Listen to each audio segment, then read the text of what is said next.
Hello everyone, welcome to another vlog. I want to ramble about my March because it was definitely a madness March. And there's so many things that happened and so many new things that I'm trying out that I just want to share with you.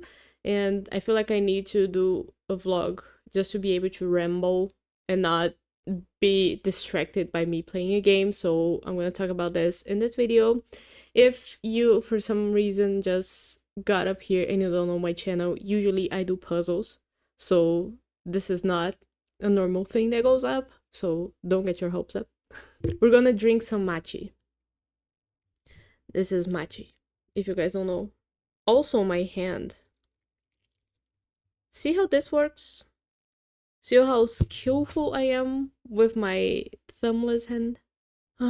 So how is this gonna start? It all started with the beginning of March when I had a work trip to São Paulo.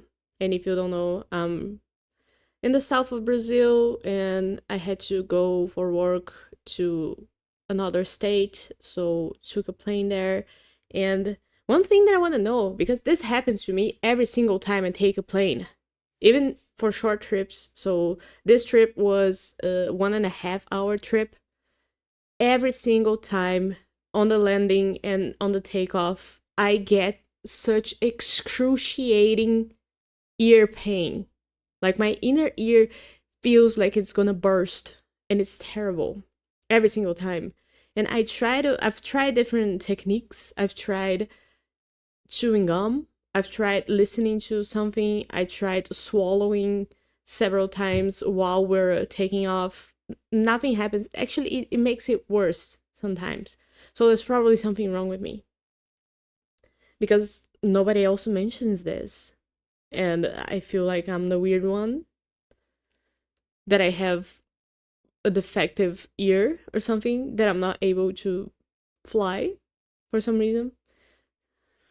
So yeah, I took the plane on my own and went to São Paulo to meet my colleagues from work.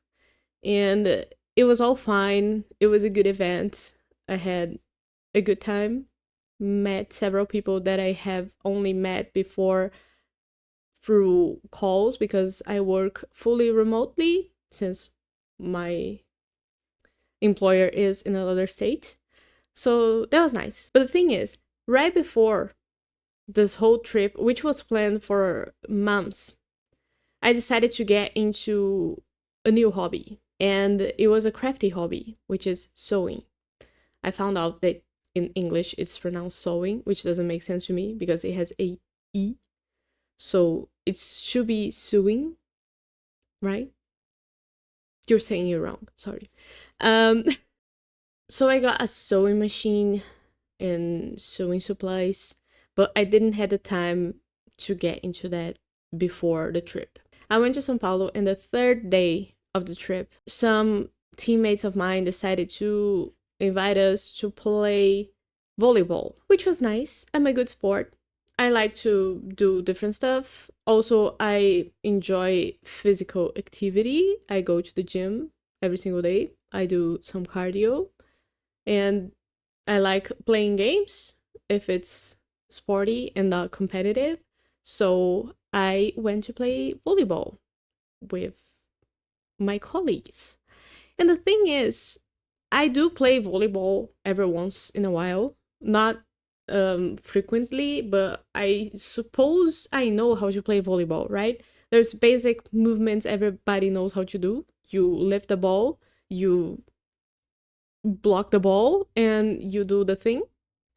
The thing was the issue. Usually, when I'm playing volleyball, I do the movement because I know I have this problem. So usually when I'm playing volleyball, I do the thing where you go like this and you lift the ball.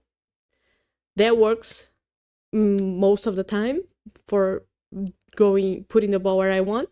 But sometimes the ball is coming in a different angle and you gotta do this movement, right?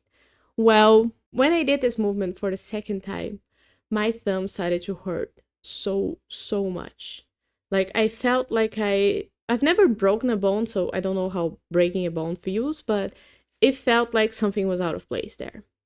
And I immediately knew that I should stop playing because it felt really serious. So I stopped. I got out of the game, and a teammate of mine brought me an ice pack to put on my thumb, and I spent the rest of the evening with ice on my thumb, and it really hurt. And I didn't like complain too much because I'm not somebody. I have a good pain tolerance. So I'm not really complaining about this. Injuries happen and we get better. It just goes. So we went back to the hotel and I went to sleep.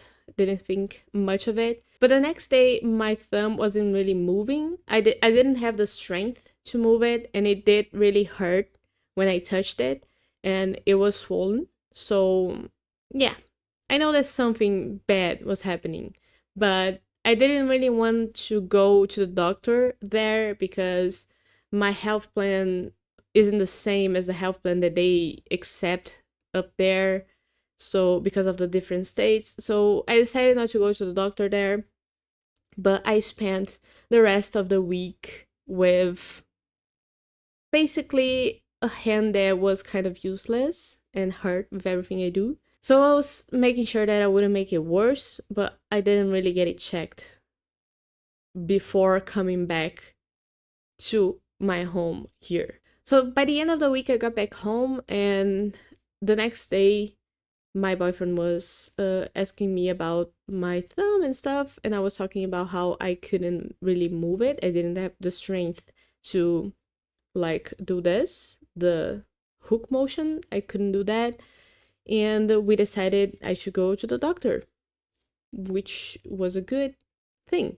But going to the doctor, we went to emergency, and the what's the name of the doctor?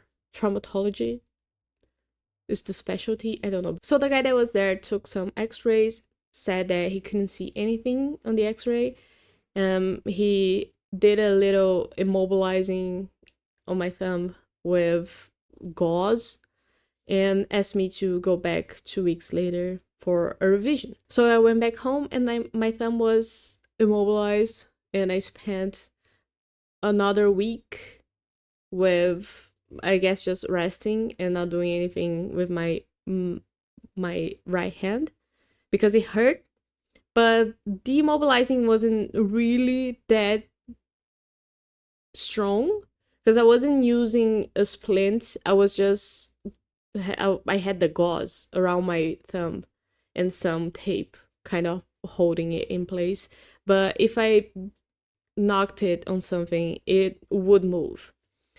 So it wasn't getting any better, and it was still hurting, and it was still swollen, and it was still bruised.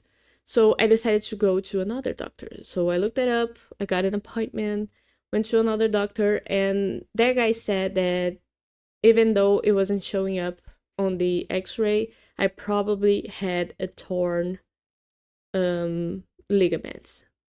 So he asked for an MRI.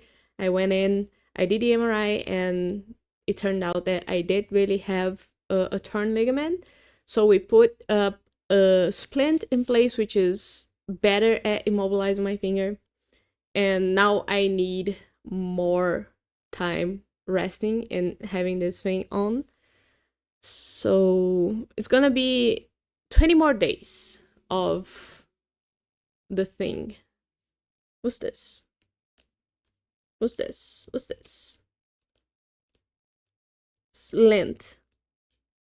It's lint, guys, no panicking. Okay, so since then, he told me that I had a month with the splint ahead of me, and I wouldn't spend my days doing nothing with my hand because I still have 4 other fingers that are kind of useful, and doing nothing drives myself crazy, right? Of course I can read, but I'm a right-handed person, so I used to use this for a lot of things.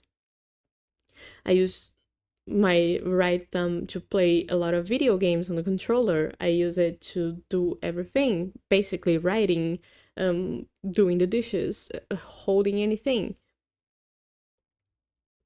So it was really hard to me to get used to doing most of the stuff I need to do with my left hand.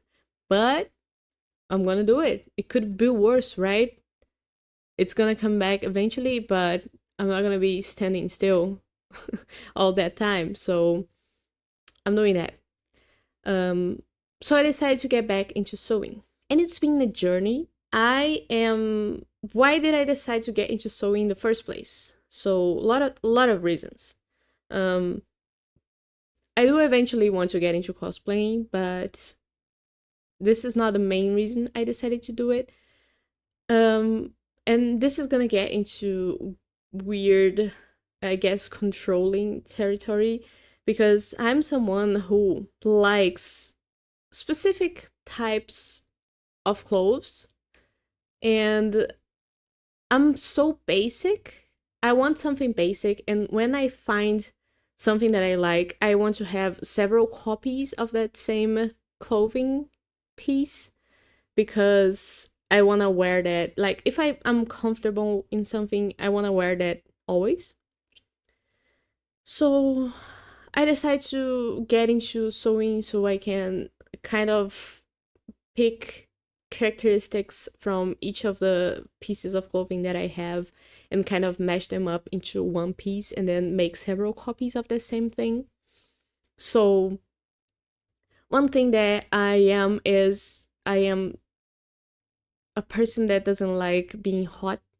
So I want my clothes to be fresh and cold. So I want my fabric to be a very breathing cold fabric. I want things to, you see that I wear a lot of tank tops. I don't really like things to have sleeves. So I like tank tops. And I also wanted to, this year, for some reason, get back into wearing dresses. So I want I want to be able to have skirts that are the right length and in the style that I like. So, okay, I'm gonna do my own clothing. That's a slippery slope. And if my friend Camila is watching this, I hope you don't get too angry at me because be patient with the small software engineer that is trying to do her own clothes, not for sale. I'm trying to learn. Um because Camila is a fashion professional. So this is gonna probably hurt to watch. But I'm gonna explain some of the characteristics that I want on my clothes so that I can walk you through the process of what I did in this meantime. So first things first, you see me wearing this a lot. This is a tank top where it is very basic, as you can see, and it has, I guess, significantly large straps. I like the straps to be wide and not like this one where they are just a little shrink. I don't like the shrink. I want my straps to provide some comfort and not like they're gonna cut into your skin. So I like this width of strap, and I like the width of the, I guess, the underarm part of this one, but the length is a bit too long. So what I like about this one is that it is shorter on the body. So I thought about combining these two tops as my first project. And that was nice. That seems doable. That seems easy. I gotta just make a mold of both of them combined and then start sewing. Sewing, not sewing. So I started that project, and let me look for the first piece that I did. Where's the first piece? Oh, one other thing that I don't like is the how high the seams are. So this feels like it's, I can feel the seam. Let me show you. Okay, I can't make it focus. But if you, I guess you must have a piece of clothing that has a high seam that you can feel while it's on your skin. So that's one of the things that I wanted to change on my pieces. So I decided to do flat seams. So I learned how to do that. So you can see that all of my seams, I wish I could show you with this one because it's very clearly high compared to, you can see that it has a flap here. And the flap drives me crazy. I'm one level above not liking tags. I don't like the seams on my clothes. So I decided to do flat ones. And this is my first prototype. So it hurts. It hurts to see how bad it looks. But I did a flat seam and it looks very nice. It doesn't feel like it drags on my skin. So I love it. It looks nice on the outside. You can see. What were the problems with this first tank top? The seam is weak because if you pull it apart, you can see through. See how you can see through to my skin? So this is not ideal. We had to change that. And I had the hardest time of my life doing the outer parts, the outer seams of the top. But I managed to get the length good and the straps to be wide. So all of this was done with a thumbless right hand and me learning for the first time how to sew with a sewing machine. So that's amazing, right? Now let's go for the second prototype, improving things. So I've improved the seam. I made it not see-through to the other side, so that is amazing. Congratulations me. And it looks good from the other side. You can't really see it. I only wear black, so this is how it's done. And I got the straps to be wide, so that's really nice, right? But I didn't really like the finishing on the outer seams. Like I said before, I have a really hard time because the fabric I chose is a very stretchy fabric and very breathable because I want it to be cold. But the thing is, it's so stretchy that even with the right accessories for the sewing machine and even with the thing that helps me do the rolling seam on the other edge, it is a nightmare to make this be uniform all the way around. It is a fucking nightmare. So the first thing I decided to give up on was doing this thing, the rolling seam uniformly, because it just didn't work. So I started researching other techniques on how to do the seam. And when you have such a stretchy fabric, I guess the next thing you gotta do is use a second piece of fabric and put it on the inside so that the seam looks flawless on the outside, but you have a second layer of fabric on the inside that's kind of making it stronger. And in that way, it's easier both to do the round collar neck, the round collar thing you have here, and the uniform seam all around the round collar. So let me get my third prototype because I just noticed that it's not here. Third prototype. So this is my third and so far most fortunate prototype. I learned a lot with this one. I like the seam. I've perfected the seam. It looks really, really good. One thing that I have a terrible time with, let me get the, it's important. So one thing I have a terrible time with is cutting the fabric, right? Because this is not my dominant hand. So using a scissors, and this is a tailor scissors, so it is really good at cutting fabric. Don't take me wrong, but it's hard for me to do the movement with my left hand. And even with the mold and drawing the lines on the fabric, it's really hard to follow it without doing some ragged edges. So I did my research. I watched a lot of seamstress on YouTube, and I saw them using this patchwork roller cutter, and I've got one of these, and this helps immensely. Immensely. This is amazing because it's easy to use with my left hand, but even though if I'm doing a very precise thing and I need my right hand, I can do it with my right hand without needing to use my thumb. So this is amazing. I love this. Very good. And one interesting thing is that Brazilian seamstresses don't seem to know about this tool. I've only seen gringas using this. So very interesting. Very interesting difference in culture, I guess. So that was it. That was one tool that helped me absurdly. So before that, my cuts on the fabric were very all over the place and kind of, I guess, how well I could do them.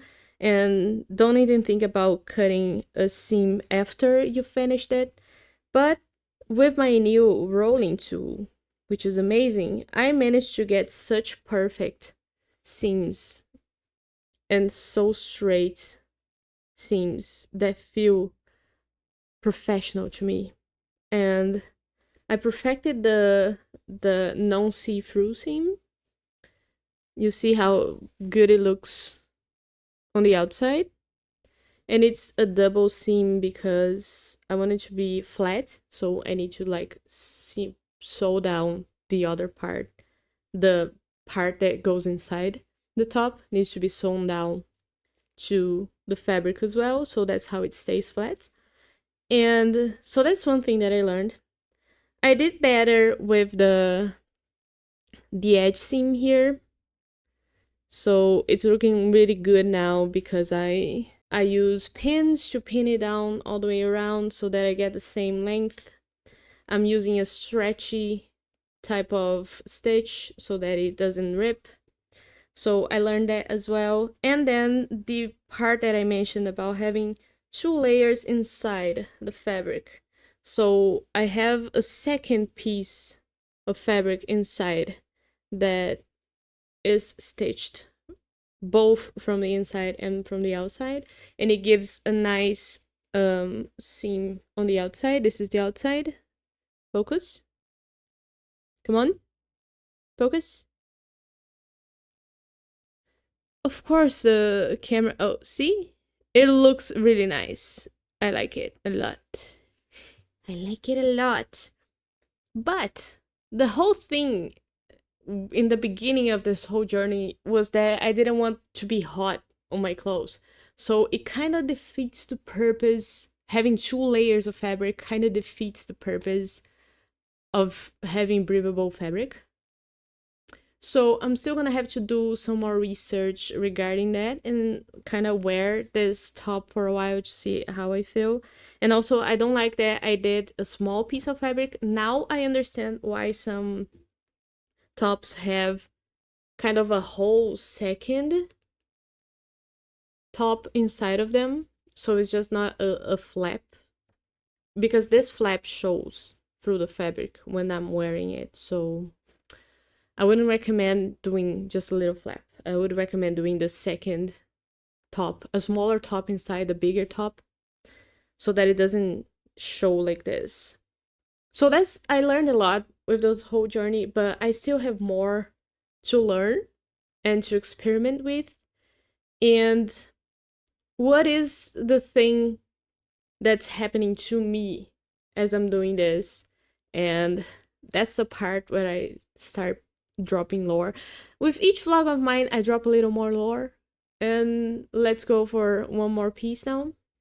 I am someone who is terrified of wasting anything. I don't want to waste fabric. I don't want to. And I've mentioned in a previous vlog when I talked about my computer how I grew up very poor and not having that much money, and I kind of have this mentality ingrained on me of everything that I'm wasting is kind of me ruining my future, or being wasteful is just a terrible thing because you have so little. And I'm not at that stage in my life anymore, right? I have a comfortable life. I can afford to do prototypes of my own clothes and maybe donate the ones that I don't like and that didn't turn out perfectly to me, but I can donate to homeless people or to people that are in need.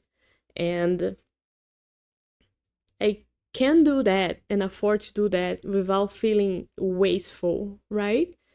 But it's a whole process of me training myself to do that in a way that I don't feel like I'm wasting my time and wasting material, and doing a good project that turns out bad and then feeling like I'm just a bad person for trying something out and not doing it perfectly on the first time. So it all happens while I'm doing these things. I'm trying to learn. And the way I would like to describe it is I feel like I'm teaching myself how to be a nerd again, because I've always been a nerd, but I used to be that person that tries stuff and tries it again and again and is not afraid of doing a bad solution to get to the right thing. And I preach that on my channel every single time. I'm always talking about how the time you spend doing things doesn't matter as long as you get it right in the end. But in my day-to-day life, it's very hard to me to have that mentality because I'm really hard on myself and I'm really hard on the things that I do or produce or create. I want everything to be perfect, and I don't want to waste any time and waste any material. So I'm often stopping myself from doing new things or trying things out because I anticipate in my mind that they're not going to be perfect. And then I'm telling myself, I have this little voice on myself that's telling me, oh, if it's not going to be perfect first time, then why even waste the time trying it? You know? And that's such a harmful mentality to have that I rationally know that is harmful, but I just can't help myself from it, except by trying to retrain myself and do stuff and waste materials, waste fabric, and do it again and try so hard to recognize the value of the things I produce. So just by talking in this video, I've sort of shown myself the value I produced with each of these 3 prototypes that I made. So just 3 things, I learned so much from them. I learned how to do different types of scenes. I learned what I like and what I don't like. I learned the characteristics with working with different types of fabrics. And I gotta tell myself that because I don't have the internal voice that tells me that while I'm doing stuff. So I need an external source of showing me how to. So it's an active. It's an active effort to tell myself that. And if you're not trying, if I'm not trying to do that actively, I don't. If I'm just going through the motions and doing stuff, I'll be stuck in that loop of telling myself how much I've wasted, how much time I've wasted, and why am I doing that? And it didn't turn out perfectly. That's shit. I tell myself, oh, this doesn't look good. Why am I doing this if I'm bad at it? So I need to retrain myself to stop and actively do the effort of telling myself if it is out loud that I need to do it, then I'm going to do it. Tell myself that it was worth it, spending that time and doing that thing and learning. Because as I often say here on the channel, I love learning. I love recognizing how far I've come from something and seeing how much worse I was at something in the beginning and how better I am at it now. with just a couple or 3 tries that I took. And I've reached a result that is satisfiable, right? Satisfactory, I guess. So I'm happy with that.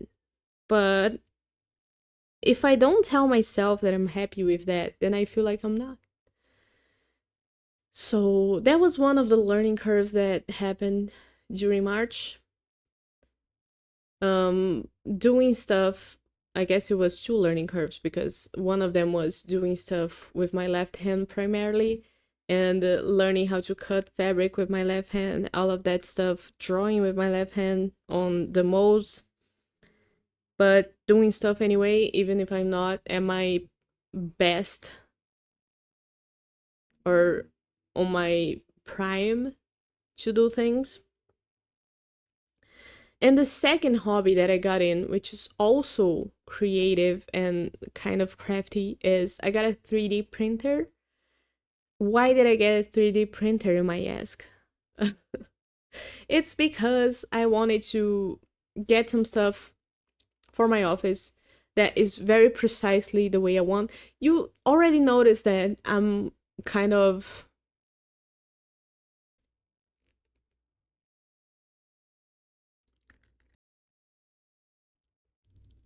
you've already noticed that I'm very specific with my taste. So there's things that I want to do or supports that I want to have for my stuff.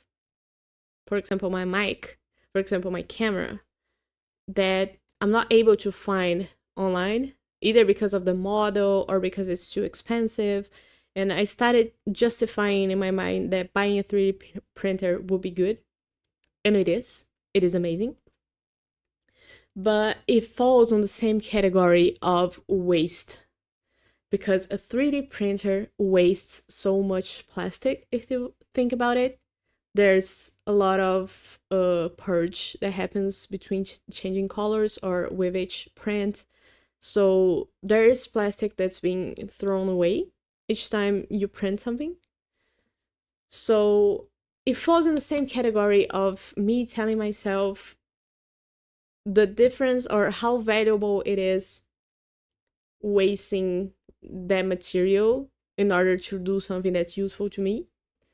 So I don't want to sound like I'm trying to make myself not care about pollution, which I am very thoughtful about pollution. We do recycle our trash here, so we do our part, you know? But the thing about pollution and recycling and the existence of plastic and microplastics and that whole thing, everything is not black and white in life. And I feel like people have such a black and white vision. Most of the people, anyway, have such a black and white vision of the world when it isn't the way it happens. It just isn't. The fact that we live the way we live and there's no way of like just flipping a switch and then being in a different universe. Like, we're not gonna tomorrow not have plastics anymore. We're not gonna make 8 billion people agree on not using a material from day to night, from night to day. We're not gonna do that. So we gotta think about ways in which we what did this video turn into? We gotta think about ways in which we can find like the mid ground and meet there and have recycling for materials that are being used anyway. The materials are going to be used. So what we need to do is be conscious about the use that we make of it and be conscious of ways we can improve recycling of the material or make a material with the same properties that allows us to use it without as much waste or without as much pollution. Make a material with the same properties that is financially viable and that breaks down better in nature. So I'm not talking about, okay, plastic is the best thing in the world and we should continue to use it. That's not what I'm saying. What I'm saying is that at the moment, this is what exists, and I want to explore, and I'm gonna be conscious, and I'm gonna put effort in being conscious of the use I'm making of it, but I'm not gonna restrain myself from using it just because I know that it has a negative impact in the world.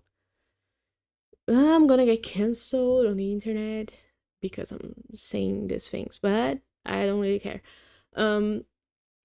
So I started 3D printing. I got a 3D printer and I've printed some stuff just to explore, and I'm feeling, I don't know, happy about it and excited, and I want to learn how to 3D model again because I know how to 3D model organically. I want to go back to sort of more engineering, and because I haven't done that in maybe 15 years, but I want to show you some of the things that I've printed already, and these are all ready models. Should I say who made them? I'm gonna do it. Okay, so this is a screw measuring tool from Jess Randon. Congrats, Jess, and thank you so much. And I printed it without, I have a lot of screws laying around the house because I build a lot of stuff on my spare time. So often screws are left, some spare screws that come with kits. So, and I'm a freak about organizing stuff. So that's one of the things that I hope the 3D printer is going to help me with.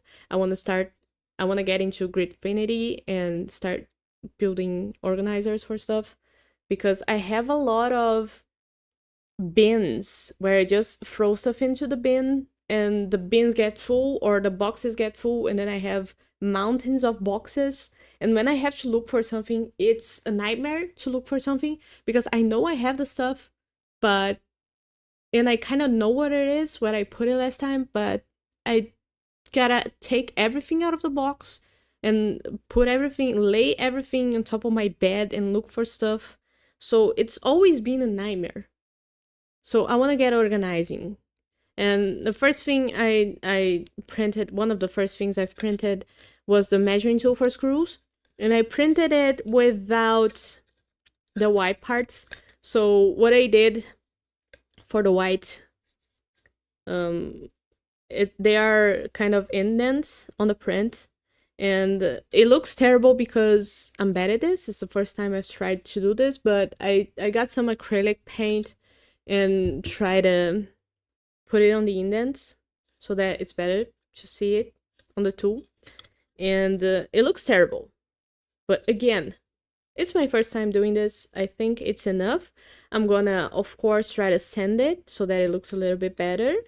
And I'm really enjoying this. The second thing, one of the first things I've printed as well, is another very important tool that I didn't have and I could buy, but I just decided to try and print it. And it was this caliper. And I did the same thing with the white acrylic paint in this one, and look how much better it already looks. Focus. Looks better, right? I'm getting better with the acrylic paint. So yeah, I printed this one.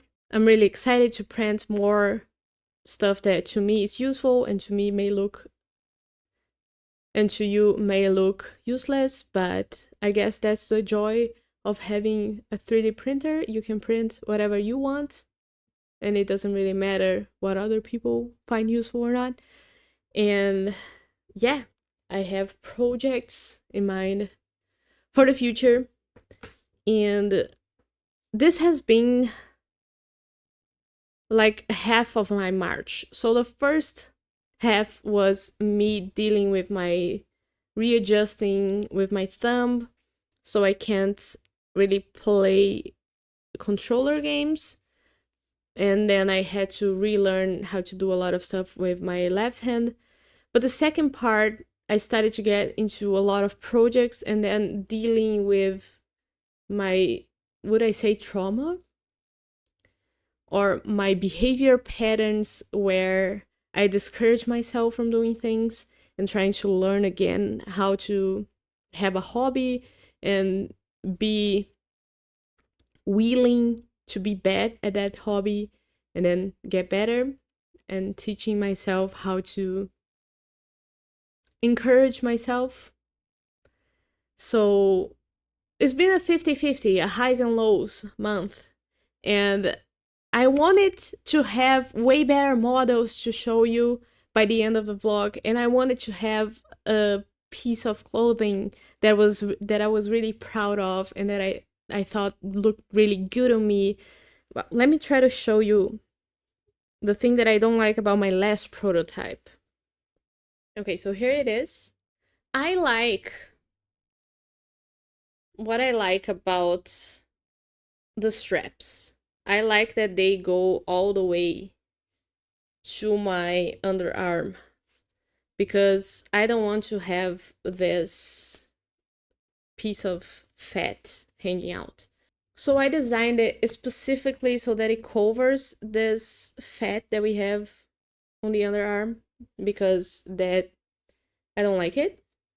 I don't like that I have that. I know that it's normal human anatomy, so don't come after me. I just don't like it on clothes. I don't find it's aesthetically pleasing on the clothes I wear because of the wide straps.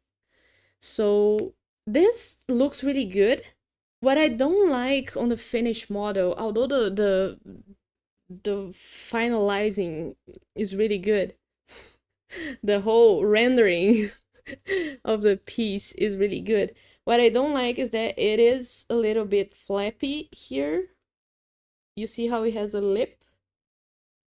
It has this little lip. I don't like the lip. It has to be tighter because since the fabric is so stretchy, it doesn't, however tight I think I have to design it, I gotta make it tighter always, or else I'm gonna have to adjust after I'm finished the piece because it leaves this flap. So I like my tops to be short, but they have to be tighter so that they don't roll up while I'm wearing them. And this is one thing I'm gonna adjust for the next piece, but I'm gonna keep doing it. I'm having fun. If you did watch the video until now and heard me rambling about all of this, why? But thank you so much if you did this. If you listen to this while doing something else, thank you. I like having conversations with people. I hope I can inspire people with my weird speech that I often put in so many of my videos. Even when I'm playing video games, sometimes we talk about stuff from life and things about different cultures because I do live in Brazil and I do talk a lot about the differences in culture that I notice from me to you, gringos. And yeah, if you have anything you want to comment about, any advice you want to give me, any relatable thing that I said that you felt resonated with you, please let me know, because I do enjoy knowing that people like what I'm talking about. If you don't like what I'm talking about, be respectful. You can talk about that. You can say that you don't like this type of video, but be respectful. Of course, you can watch something that you don't like, but I want you to know that if you don't like something and you watch it, you are setting yourself for failure, because the algorithm is gonna show you more of that. So you're just being stupid. And yeah, you can tell yourself that you don't like something, but you watch more of it. That means you're enjoying something about that content. Maybe the way it makes you feel. You want to feel angry. You want to feel repulsed by humanity and the way it is. I'm guilty of that too. I read a lot of comments on the internet, and I'm also actively telling myself not to do that because it's just not worth it. So that's why I'm getting into these hobbies and trying to do stuff for me and not as much for the rest of the world, because sometimes it just and worth it. This was supposed to be a closing for the video. Thank you so much for watching. I appreciate each and every one of you that do watch my videos. If you watch the VODs, if you watch Clues by Sam, if you're here only for the vlogs, I'm sorry they are so sparse, but it's really hard doing so much stuff in my life and kind of combining everything. I'm not that person, the type of person that shows a lot. So it's all a part of the learning that I'm doing. And I'm happy some people are being part of this journey and that they like sharing it with me. I'll be here playing Clues by Sam later. And if you watch that, then see you then. If not, then thank you for watching again. Bye bye.